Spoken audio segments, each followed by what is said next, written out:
Happy Halloween, and now a scary message about waking hypnosis. Hello everyone, it's just me as always, and happy Halloween coming up. I wanted to do a quick video and or podcast about waking hypnosis, why most of the people that teach waking hypnosis have no clue what really works and what doesn't work. Why it has to be totally different than what 99% of the people that supposedly are experts in waking hypnosis, what they're teaching and why it's wrong. So again, I'm Dr. Will Horton, and this is NFNLP, and why most trainers don't really understand waking hypnosis anymore, and why they're failing when they try to teach it, and why when you go and you take some of these seminars that is based in 1950s to 1980s technology and the work of Milton Erickson, which was good at its time, but it doesn't work anymore. So you learn this wonderful stuff, and then you go try to do it, and it doesn't work that well. I mean, hypnotists love it. That's why you see it all over hypnosis conferences. Then people learn it, and they go try to do it, and it blows up, does not work. So again, why is that? What are some of the reasons why classical waking hypnosis based in Ericksonian techniques do not work? Well, first of all, one other aside, a lot of the things that they claim are Ericksonian hypnosis, I have no clue what they're doing. Because if you watch videos of Milton Erickson, he did an awful lot of direct hypnosis. You know, take a deep breath, raise your hand. I mean, he did not just waking hypnosis and covert and tell stories. He did direct, and he knew how to merge the two. And unfortunately, people fell in love with one part, tell a story, do this, and oh my God, there was this. They forget this part, and it's the blending of the two that's so powerful. So why is it most of the NLP trainers don't know, and most of the hypnosis trainers who try to teach this don't know? Well, first of all, no one's told them. You don't know what you don't know. End of story. But it's really based in your neurology and how your neurology works. I understand the concept of why it works, why stories work, because for millennia, most of information was passed down through the humans through stories. We didn't have the written word till somewhere around 25,000 years ago. And before that, it was all based in stories. So if you were good at processing a story, getting a metaphor, transferring that into some kind of action. So when they told a story about a great hunt and how this happened, and then the next time you're on a hunt, you remember that story and you're able to transfer it to the behavior at hand, your gene pool survived. Those that didn't, they died. Okay, that's why it kind of works. And for most millennia, at the end of the day, after you burned off all your cortisol and stress hormones and dopamine, you relaxed by the campfire and somebody told you a story. It's probably why we're hypnotized by the television. So I understand the concept, and to some extent it still works, but things are changing. The average attention span right now is 8 to 12 seconds. You have 8 to 12 seconds to grab someone's attention. If you do not do that, you do not grab their attention. As opposed to going back to the 50s, 60s, and 70s, you had much longer to grab people's attention. Now, think about the power of this. If you're trying to grab somebody's attention to do a hypnotic technique, if you start by telling this long, boring story, unless you grab their attention some other way at the beginning, it's gone. You don't have it. And just think about how movies have changed in the last generation. When you walk in now, usually a movie starts with a bang, with a bust, with boom, something grabs your attention. It kind of started with Star Wars. It started with a space battle. You didn't even know who any of these people were, and there's an epic space battle, and you're kind of drawn into it. So what begins to happen, we trained our neurology for things to happen quickly. And also look at, like most television shows, they start with something to grab your attention, and then they'll go back and sometimes show you how they got there, or they continue on the story. So you have a very little amount of time to grab someone's attention.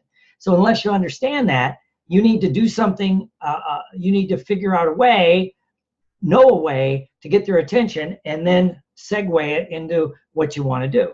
Now, not just do you only have 8 to 12 seconds, you also have a limited amount of time to keep their attention. This has really changed in the last few years with the advent of cell phones, smartphones. How often, when you're talking to somebody in the middle of the conversation, they'll reach down to check their cell phone, or it goes bing. Of course, they have to look. And this is basically, by the way, this is a neurological response. you're neurologically tied to that cell phone. When you get that ding, bing, and you get the message, you've got to check it because your dopamine goes bing, ooh, look, you're getting a reward. And it's an intermittent reward, which hits a couple of the things about addiction. If you understand human needs, you have your need to, for your variety and for certainty. We have those needs that we're always balancing. And then we have our need for connection and significance.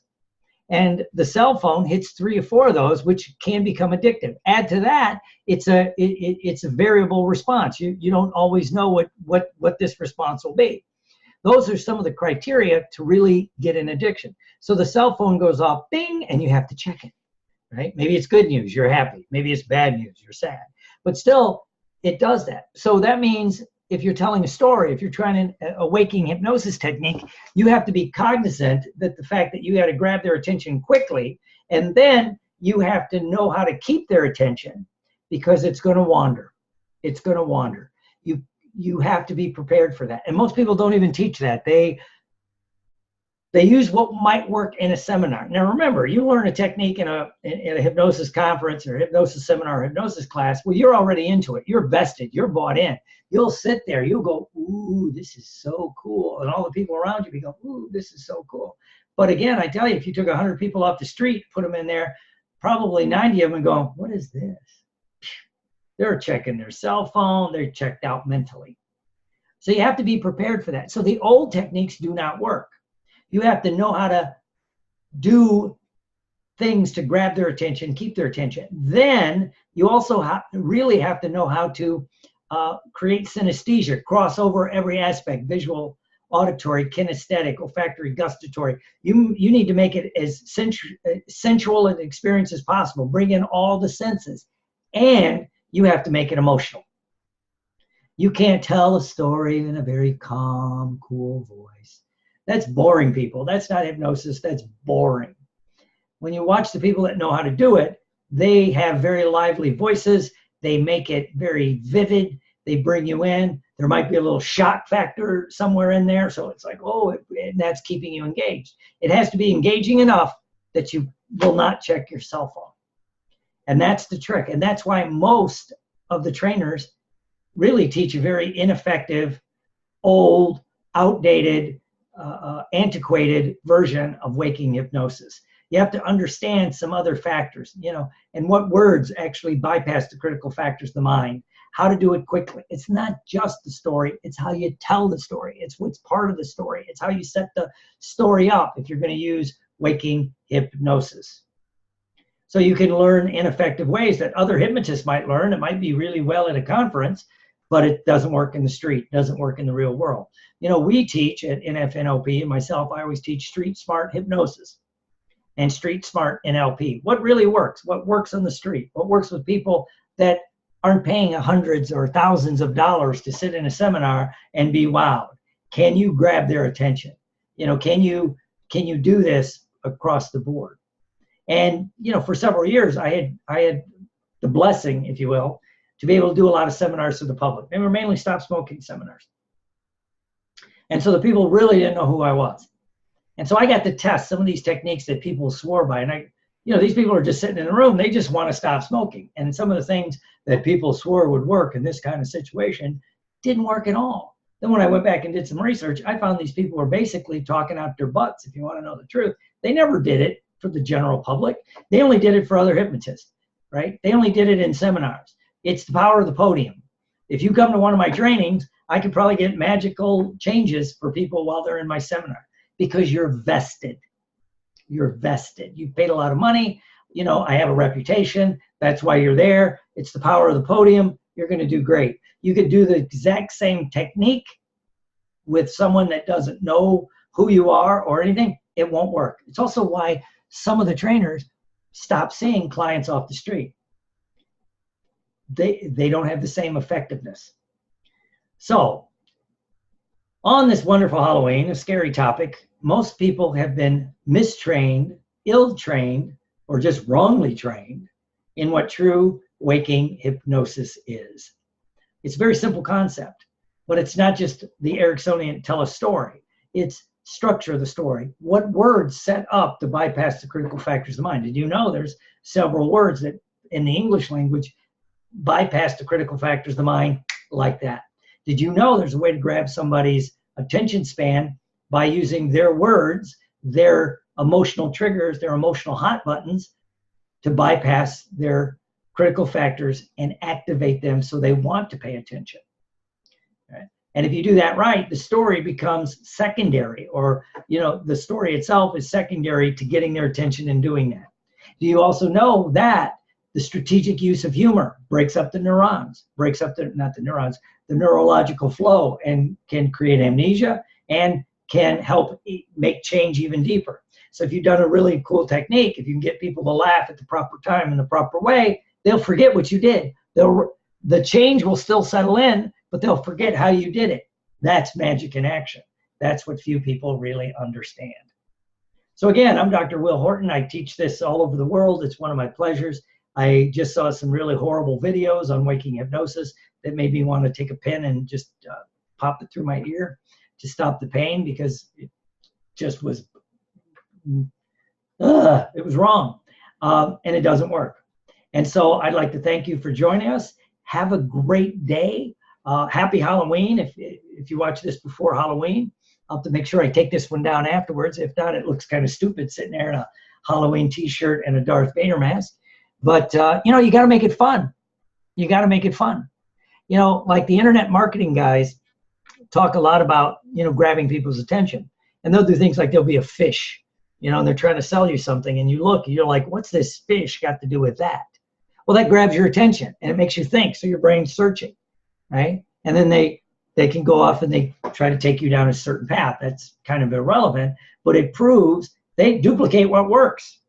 And people can make fun of the stuff we see on the internet, the sales letters, the sales videos and stuff. They can make fun of it.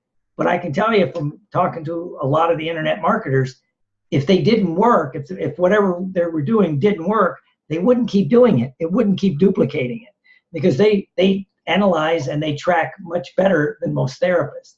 So when you see it work over and over again, it's irrelevant whether you like it. It works for the general population. It's like when I teach some of the waking hypnosis techniques that I teach to Bill Clinton and some of the others, people go, oh, people are going to know you're doing that. No, they won't. Even most hypnotists don't know what you're doing. So, it's kind of interesting. And I call that, again, it's one of the mistakes of the intellect. It's the paradox of knowledge. Another paradox of knowledge is you begin to think everyone knows what you know. So because you can notice the waking hypnosis techniques or the waking NLP in a speech or in something, you think everyone notices. Au contraire. So anyway, I'd like to thank you for listening to me and having some fun with this. I love this. This was just a quick one on a Friday afternoon before the Halloween creeps around the corner. And I have some shows this weekend, so I'm excited. That's probably why I'm talking fast. So I'd like to thank you for sharing with me, and I look forward to seeing you as we trudge the road to happy destiny.